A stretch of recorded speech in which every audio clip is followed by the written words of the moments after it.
আমাদের সবারই জীবনে কোনো না কোনো সমস্যা হচ্ছে যা আমাদের শান্তিতে ঘুমাতে দেয় না। আর আমরা ভাবতে থাকি, ওহ ভাই, যদি এই সমস্যাটা চলে যেত অনেক ভালো থাকতাম।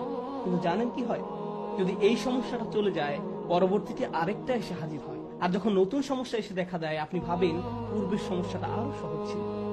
এটা তো অনেক বড় সমস্যা। আপনি যদি আল্লাহর উপর ভরসা রাখতে পারেন, আল্লাহ আপনাকে কি দিবেন?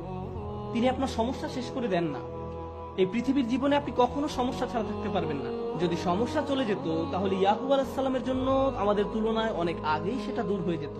যদি ঈমান থাকার মানে হয় আপনার কোনো সমস্যা থাকবে না, তাহলে মরিয়ম আলাইহিস সালামের কোনো সমস্যা থাকা উচিত ছিল না। রাসূল সাল্লাল্লাহু আলাইহি সাল্লামেরও কোনো সমস্যা থাকার কথা ছিল না। আল্লাহর কাছাকাছি মানুষদের জীবনী পড়লে আপনি দেখবেন তাদের জীবন ছিল সমস্যায় পরিপূর্ণ, বড় বড় সমস্যা। আর আপনি শুধু এই সমস্যাগুলোর কথাই পড়ছেন।